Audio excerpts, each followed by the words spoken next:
마태복음 5장 38절에서 48절 말씀. 또 눈은 눈으로 이는 이로 갚으라 하였다 하는 것을 너희가 들었으나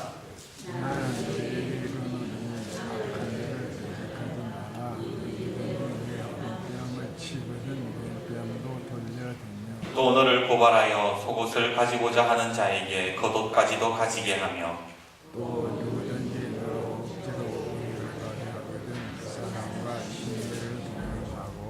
내게 구하는 자에게 주며 내게 구고자 하는 자에게 거절하지 말라.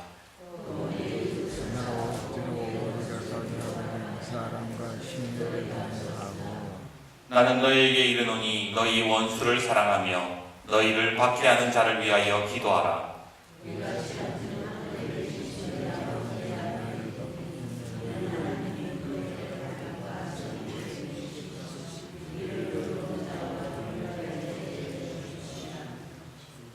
너희가 너희를 사랑하는 자를 사랑하면 무슨 상이 있으리요? 세리도 이같이 아니하느냐?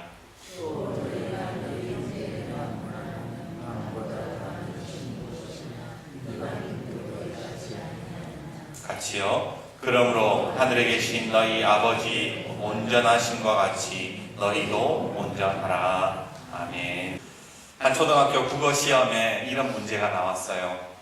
헤헤, 맛있겠다. 나 혼자 먹어야지. 문제가 이제 이 문장에서 틀린 글자를 고치시오. 이렇게 문제가 나왔어요. 헤헤 맛있게 다가 아니고 따로 쓴 거예요, 선생님이. 그래서 따를 다로 바꾸면은 그게 문제가 맞는 것이었는데, 정답은 맛있게 따가 아니라 맛있게 다로 고치는 것이었는데, 이 초등학생은 답을 이렇게 썼대요. 헤헤 맛있겠다. 같이 먹어야지. 원래 문제는 맛있겠다 혼자 먹어야지. 이것을 이 초등학생이 생각하기에는 맛있는 거는 당연히 나눠 먹어야 된다고 생각을 하고 혼자가 아니라 같이라는 말로 바꿨다라는 겁니다. 이런 이야기들을 들을 때면 참 우리 어른들을 참 부끄럽게 만든다라는 생각을 해봅니다. 세계적인 에세이 작가인 로버트 풀검은 그 책에서 이런 이야기를 합니다. 내가 정말 알아야 할 모든 것은 유치원에서 배웠다. 내 인생에서 내가 진짜 배워야 할 것들은 유치원에서 다 배웠다는 거예요. 사실 사람답게 산다는 것은 우리가 어릴 적에 다 배운 내용들 아닙니까? 좋은 것은 나누고 욕심내지 말고 다른 사람 괴롭히지 말고 상처 줬다면 사과하고 자연을 사랑하고 양보할 줄 알고 규칙 지켜야 돼. 그거 다 어릴 때 배웠던 거잖아요. 그런데 왜 어른들은 한 번도 배운 적이 없는 것처럼 그렇게 행동을 하는 것일까요? 우리는 아이들에게 가르칩니다. 얘야 정직해야 된단다. 정직한 사람이 성공한단다. 그런데 정작 그렇게 말하는 어른은 정직하지가 못합니다. 아이들에게 말합니다. 정의는 반드시 승리한단다. 그런데 정의는커녕 불의한 세상을 만드는 사람들이 누구입니까? 그래서 로버트 풀검은 그의 책에서 또 이런 이야기를 합니다. 아이들이 당신의 말을 잘 듣지 않는다고 걱정하지 말고 아이들이 항상 당신을 주시하고 있다는 것을 걱정하십시오.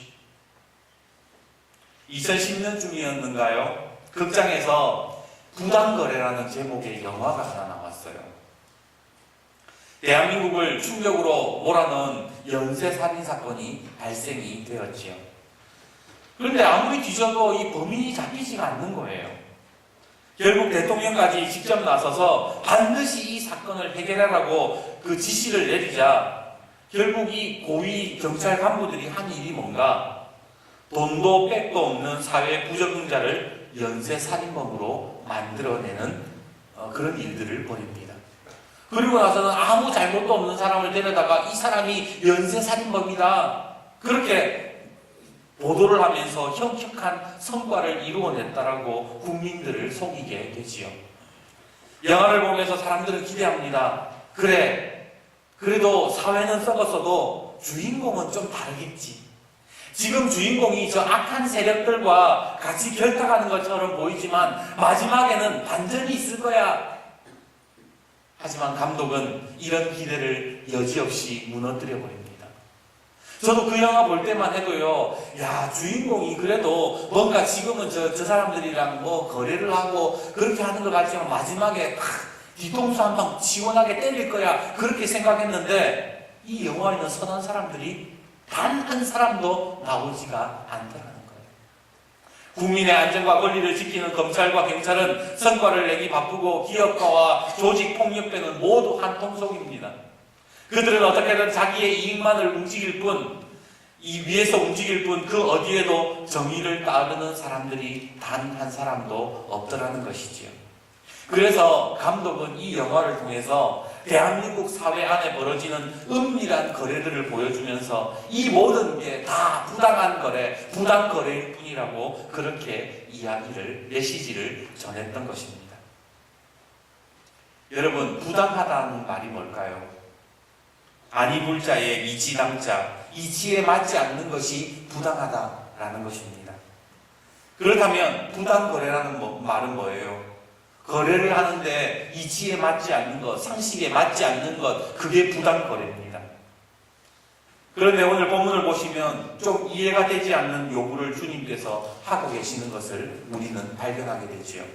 우리 39절부터 42절까지 말씀을 다시 한번 읽어봅시다. 39절부터 42절 말씀, 우리 목소리를 맞추어서 같이 읽도록 하겠습니다. 시작. 나는 너희에게 이르노니 악한 자를 대적하지 말라. 누구든지 내 오른편 뺨을 치거든 왼편도 돌려대며 또 너를 고발하여 속옷을 가지고자 하는 자에게 겉옷까지도 가지게 하며 또 누구든지 너로 억지로 오리를 가게 하거든 그 사람과 심리를 동행하고 내게 구하는 자에게 주며 내게 구고자 하는 자에게 거절하지 말라.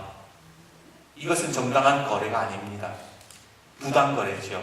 이치에 맞지가 않는 겁니다. 한번 생각해 보십시오. 악한 자는 대적해야 돼요. 잘못된 것은 잘못된 것이라고 말할 수 있는 사회가 정의로운 사회고 그 사회가 타락하지가 않는 거예요. 누가 나에게 폭력을 행사할 수 있다면 싸울 수 있어야 되는 겁니다. 왜냐하면 폭력은 어떠한 일에서도 허용이 되어서는 안 되기 때문이지요. 누가 나를 고발하고 억울하게 만들면 어떻게 해야 됩니까? 적극적으로 해명하고 보호해야 되는 거예요. 그런데 왜 주님은 지금 우리에게 이렇게 맞지 않는 거래를 하라고 요구를 하시는 걸까요? 대적하지 마. 외박도 돌려대고 겉옷도 그냥 주워버려라. 오리를 가자 하거든 심리 가지고 거절하지 말고 다 줘버려라. 솔직히 여러분에게 한번 여쭤보겠습니다. 지금 이것이 예수님의 말씀입니다. 여러분은 이렇게 살아라고 하면 이렇게 사실 수 있습니까? 이것은 우리가 말하지 않아도 다 압니다. 이렇게 살면 바보 된다는 것, 이렇게 살면 이 세상에서 절대로 살 수 없다는 걸 우리도 다 알고 있어요. 실패한다는 건 알고 있습니다. 그런데 왜 지금 주님은 우리에게 이런 말씀을 하시는 걸까요? 정작 이해가 되지 않는 것은 지금 예수님이 이 말씀을 하실 때에 이 말씀을 듣는 사람들이 어떤 사람들이었는가가 중요해요.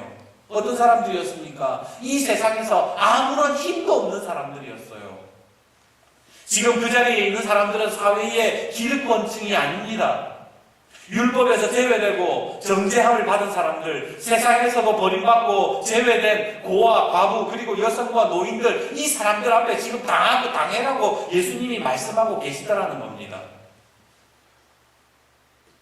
생각해 보십시오. 막강한 권력을 가진 자에게, 권력이 큰 사람에게 야, 너 오른밤 맞거든 왼밤도 돌려대라. 그렇게 되면 그 사람은 뭐예요? 관용과 희생을 이룰 수가 있어요. 가진 자에게 겉옷까지도 내어 죽이고 구워 주기를 거절하지 말라고 했다면 그것은 용서와 자비가 될 수가 있습니다.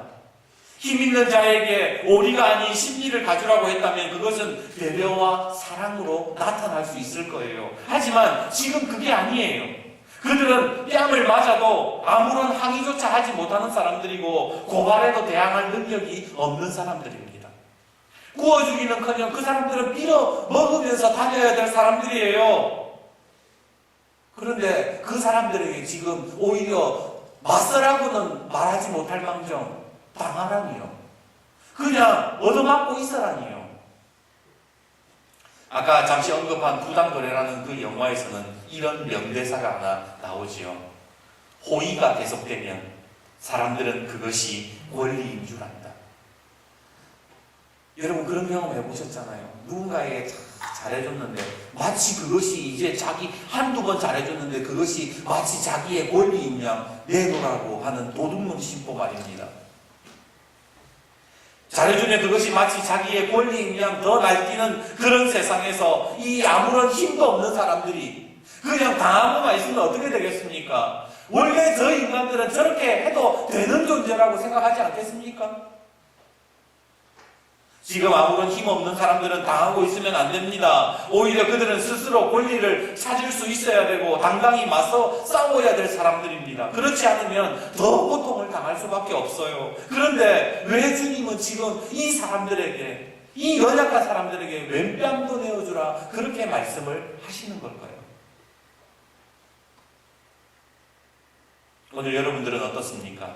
여러분은 예수님의 이런 부당한 제안을 받아들일 수 있습니까? 지난주 목요일 경안재단의 특강을 갔습니다. 지난주에도 설교에도 말씀드렸다시피 저에게 한 가지 염려가 있었지요. 내용이 어려운 것이 아니라 집중하지 않는 아이들에게 어떻게 잘 듣게 강의를 가르칠 것인가에 대한 걱정이 이만저만이 아니었습니다. 결과부터 말씀드릴게요. 어떻게 됐는지 아세요? 강의가 대성공이었습니다. 교장 선생님이 저에게 강의가 끝나더니 다가오시더니 저에게 이렇게 얘기하십니다. 목사님, 오늘 강의한 자료 저에게도 좀 주실 수 있습니까? 저도 좀 사용하고 싶어요. 오후에 선생님들이 전화가 옵니다. 역시 목사님입니다. 선생님들의 반응이 너무 좋았어요. 아이들이 너무 아쉽다고 속상해했어요. 다음에도 한번 꼭 모시겠습니다. 아니 대체 강의를 어떻게 했길래?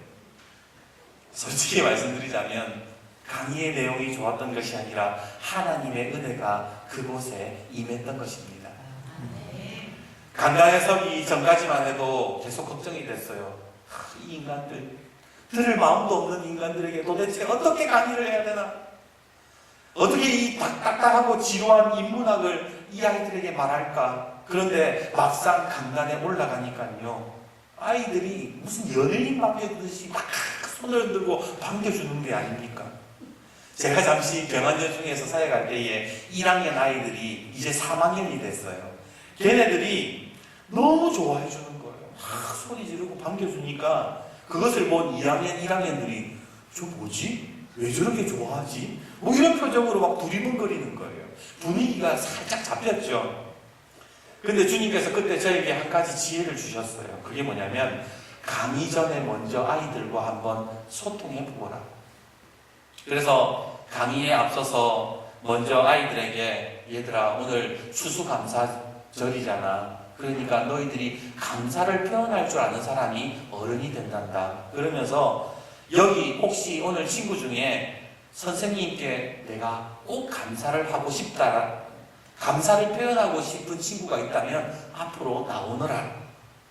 용기를 내는 친구에게는 제가 문화상품권을 드리겠습니다. 그리고 아이들이 막 손을 번쩍번쩍 들면서 나오는 거예요. 물론 뭐 문화상품권 받으려고 나오는지는 모르지만 아이들이 하나둘씩 마이크를 잡고 선생님에게 감사하다는 표현을 하기 시작하는데 처음에는 1명, 2명 이렇게 나오다가 나중에는 막 무대로 떼거지로 30명, 40명이 올라와가지고는 나중에는 제가 문화상품권이 다 떨어졌어요. 얘들아 이제 없어. 문화상품권 줄 수가 없어. 그런데 애들이 상관없대요. 자기가 선생님한테 하고 싶은 말이 있다면서 30명, 40명씩 올라와가지고는 자기가 마이크를 꼭 잡아야 되겠다는 거예요. 그러면서 아이들이 이야기를 하는데 아이들이 한 아이가 마이크를 잡고 선생님에게 그러는 겁니다. 선생님, 그때 괜찮다고 용기 내게 해주셔서 감사해요. 선생님, 저 선생님 때문에 저도 선생님이 되고자 하는 꿈을 가졌어요. 저 선생님처럼 정말 좋은 선생님 될게요. 선생님, 저 자살하려고 했는데 그때 선생님이 안아줘가지고 마음을 바꿨어요. 이런 이야기들이 나오기 시작하니까 선생님들이 울기 시작하는 거예요. 아이들이 평소에는 학교 다닐 때는 그냥 말 안 듣고 그냥 교복도 막 이상하게 입고 다니고 화장하고 다니고 이런 애들이 그날 그 자리에서 선생님한테 자기에 있던 마음들, 선생님에게 정말 고마워했던 마음들을 이야기하니까 선생님들이 거기에서 감동을 받은 거예요. 그래서요, 강의 들어가기 전에 선생님들이 울고 애들이 울어버렸어요. 하나님께서 그 자리에 선생님과 아이들을 막 만져주시는 거예요. 분위기가 물렁물렁해졌습니다. 무슨 말을 해도 다 들어가는 거예요, 그때는. 분위기가 너무 좋다 보니까 강의도 잘 풀리고 아이들도 집중하고. 그렇게 원래는 제가 그렇게 설교나 강의를 길게 할 수 있는 능력을 가진 사람이 아닙니다. 기껏 해서 이거 다 해봐야 한 50분 정도 되겠다 이렇게 생각했는데 1시간, 원래는 한 60분만 하고 딱 끝내려고 그랬는데 1시간 40분을 넘어서서 나중에는 선생님들이 그만해야 된다고 얘기해서 내려왔습니다. 이 모든 것이 하나님의 은혜임을 고백합니다. 우리 하나님께 먼저 영광의 박수 한번 올려드리겠습니다. 그렇게 강의를 마치고 돌아오는 길에 주님께 이렇게 고백합니다. 주님, 너무너무 감사합니다. 제가 은혜 끼치러 갔다가 큰 은혜 받고 돌아왔습니다. 하나님이 다 영광 받아 주십시오. 그런데 그 순간 제 마음속에 이런 생각이 들더라고요. 주님은 나하고 부당거래를 하고 계셨구나. 은혜 끼치러 갔다가 끼치러 갔는데 더 큰 은혜 받게 하시고, 내가 상처 들고 갔는데, 예수님한테 상처 들고 갔는데 예수님은 그 상처를 치유로 바꾸어 주셨어요. 우리는 예수님께 가난을 가져갔는데 우리에게 부요함을 주시고, 죄책감을 가지고 갔는데 자유함으로 바꾸어 주셨습니다. 염려를 가지고 나가면 평강으로 바꾸어 주시고, 열등감을 들고 나가면 그것을 하나님의 자녀라는 자존감으로 바꾸어 주시는 그 하나님의 거래. 영원히 죽을 수밖에 없는 죄를 들고 나갔더니 영원히 살 수 있는 영생을 나에게 바꾸어 주시는 하나님, 그 하나님은 나와 늘 부당거래를 하고 계셨던 거예요. 2000여 년 전 십자가 앞에서 일어났던 그 거래는 세상이 듣지도 못하고 보지도 못하고 생각지도 못했던 거래였습니다. 세상의 모든 거래는 뭡니까? 손해보지 않는 거래잖아요. 그것이 당연한 거래의 조건입니다. 그런데 그 세상의 당연한 거래를 이치에 맞지 않는 그 사랑의 부당한 거래로 바꾸어 주셔서 우리를 은혜의 자리로 부르셨고 우리를 새롭게 하셨던 것입니다. 오늘 우리가 이 예배당에 주님 앞에 들고 가는 것이 무엇입니까?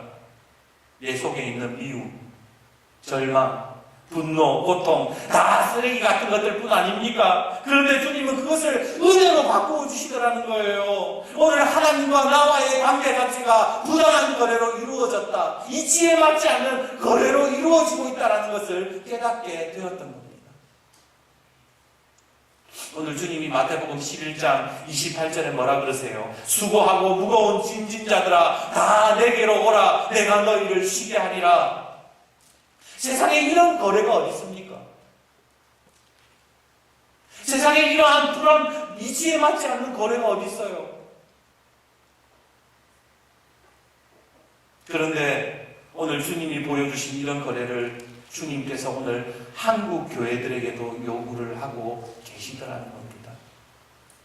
우리 46절과 47절 같이 한번 말씀을 읽어보겠습니다. 46절과 47절 같이 읽겠습니다. 시작. 너희가 너희를 사랑하는 자를 사랑하면 세리도 이같이 아니하느냐? 또 너희가 너희 형제들에게만 무난하면 남보다 더하는 것이 무엇이냐? 이방인들도 이같이 아니하느냐? 예수님이 뭐라 그러세요? 너희들은 신앙생활하면서 합당한 거래라고 합당한 거래만 하려고 하지, 사랑하는 사람만 사랑하고 네가 생각하는 형제들만 무난하려고 하지. 그런데 그것은 세상 사람들도 다 아는 거야. 너는 않겠니? 오늘 이치에 맞지 않는 거래를 통해서 너희에게 하나님께서 하나님의 나라를 주신 것처럼 너희도 그렇게 살아야 되는 거야. 하늘의 계산법으로 살아야 되는 거야. 그 언제부턴가 교회는 하나님의 나라에 거룩한 부당거래가 아닌 합당한 거래들을 하고 살아왔습니다. 목사는 자기만 좋아해주는 사람들을 축복하고, 성도들은 자기와 맞는 사람들끼리만 교제합니다. 교회는 섬겨야 될 사람들을 멀리하고 손이 많이 가는 사람들을 싫어해요. 인원과 예산이 부족하다면서 모른 척하고 시간의 부족에 이유를 들면서 교회는 점점 힘을 잃어갔던 겁니다. 교회들이 합당한 거래만 하려고 하고 자기의 이치에 맞는 이익에 부합하는 거래만 하려고 하다 보니까 교회들이 힘을 잃었다는 거예요. 예수님이 만났던 사람들, 예수님의 친구들을 한번 보십시오. 그들은 결코 세상에 힘 있는 기득권층과 세상과 세상의 거래를 하지 않았습니다. 그렇다면 오늘 우리도 하나님의 그 불공정 거래, 부당 거래를 통해서 놀라운 은혜를 받은 사람이라면, 아니 예수님을 좀 닮고자 노력하는 발버둥 치는 사람이라면, 오늘 우리의 이익에 부합되지 않는다고 해서 그들을 멀리하고 바라보지 않는 사람들이 아니라 예수님이 제안하셨던 그 부당 거래도 받아들일 수 있는 사람이 되어야 되지 않겠습니까? 미국의 성공 철학자 나폴레옹 힐은 어떤 사람이 진짜 성공한 사람인가에 대해서 연구를 했는데 그 책에서 이런 이야기를 합니다. 이 세상에 언제나 새로운 역사, 이 세상에서 성공하는 역사는 오리보다 십리를 걸어간 사람들에 의해 이루어져 왔다. 무슨 말일까요? 하나님의 나라의 거룩한 부당거래를 이루는 사람, 하나님께 그 놀라운 그 은혜를 받은 사람들이 진짜 성공한 사람들이 되더라는 겁니다. 오늘 세상은 우리에게 합당한 거래를 요구하지요. 눈에는 눈, 이에는 이, 그대로 갚아야 된다. 그런데 주님은 부당한 거래를 우리에게 요구하고 계십니다. 힘들지? 그래도 왼뺨도 내어주어라. 겉옷까지도 벗어주고 십리를 동행해 주어라. 다 부어주고 거절하지 말아라. 이것은 그냥 당하고 있으라는 게 아니에요. 하나님의 계산법으로 살아라는 겁니다. 하나님의 나라의 그 계산법으로 하나님이 우리에게 그 예수 그리스도를 통해서 값없는 그 놀라운 능력을, 그 은혜를 주셨던 그 계산법으로 오늘 이 세상에서 하나님의 나라의 계산법으로 너희들도 같이 싸우면서 살아야 된다 말씀하시는 거예요. 요셉이 형들에 의해서 애굽의 노예로 팔렸을 때에 세상은 눈에는 눈, 이에는 이로 갚으라고 말하지만 요셉은 하나님 나라의 계산법을 가지고 부당 거래를 받아들였습니다. 그래서 창세기 45장 5절에 당신들이 나를 이곳에 팔았다고 해서 근심하지 마소서, 한탄하지 마소서, 하나님의 생명을 구원하시려고 나를 당신들보다 먼저 보내셨나이다. 이게 부당 거래죠. 먹고 살기 힘든 시대에 초대교회 성도들은 하나님 나라의 거룩한 부당거래를 받아들이면서 살았습니다. 사도행전 4장 32절 믿는 무리가 한 마음과 한 뜻이 되어 모든 물건을 서로 통용하고 자기 재물을 조금이라도 자기 것이라 하는 이가 하나도 없더라. 빌레몬에게 불의를 행했던 오네시모를 위해 바울은 이렇게 말해줍니다. 그가 만일 내게 불의를 행하였거니와 네게 빚진 것이 있으면 그것을 다 내 앞으로 계산하라. 내가 갚아주겠다는 거예요. 그렇습니다. 하나님 나라를 받아들인 사람들, 오늘 하나님의 그 놀라운 은혜, 아니 예수 그리스도를 통해서 그 말도 안 되는 이치에 맞지 않는 거래를 경험한 사람들, 그 사람들은 다 같이 하나님의 나라의 계산법으로 살더라는 거예요.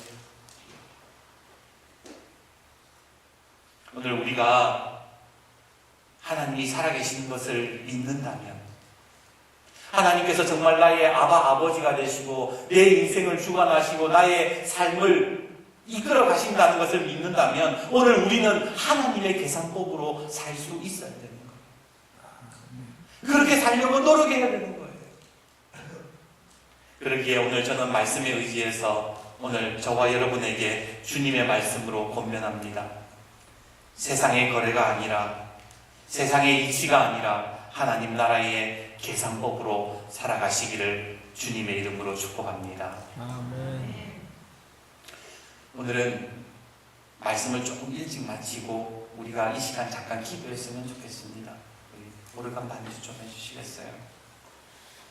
이 시간 우리 조용히 눈을 한번 감아봅시다.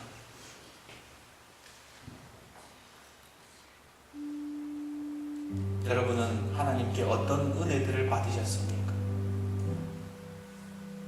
나에게 내가 무슨 하나님과 내가 잘난 것이 있어서 하나님께 은혜를 받은 것입니까?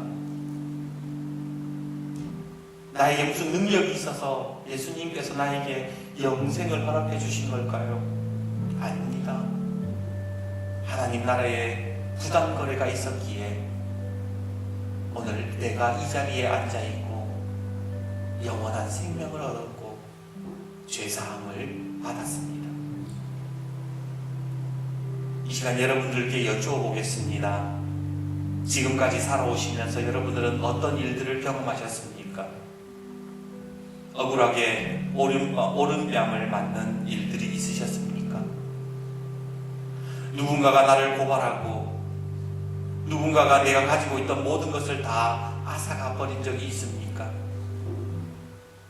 나는 가기 싫은데 억지로 오리를 가게 하는 일들이 있었고 버거운 내 인생에 자꾸만 부담을 주는 사람들이 있었습니까? 지금 이런 일들을 경험하면서 내 속에 일어났던 분노와 미움, 절망과 아픔을 먼저 주님께 맡겨보시기를 바랍니다. 주님께서는 우리가 그것을 들고 나갈 때에 그 하늘의 거룩한 부당거래를 통하여서 아픔을 치유하시고 은혜와 사랑과 용서하는 마음으로 바꾸어 주실 것을 믿습니다. 2000년 전 주님께서 십자가를 통해 그 거룩한 부당거래로 다 바꾸어 놓으셨던 것처럼 지금 내 속에 있는 그 모든 감정의 쓰레기를 바꾸어 놓으실 것입니다. 이 시간 주님 앞에 주님 나의 마음을 붙잡아 주시고 주님께 이 시간 모든 것을 내려놓사오니 하늘의 은혜를 사모하는 시간이 되게 하여 주시며 다시 하늘의 계산법으로 살아갈 수 있는 은혜를 허락하여 주옵소서.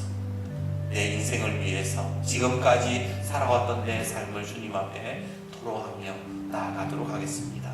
함께 조용히 기도하도록 하겠습니다. 기도합시다.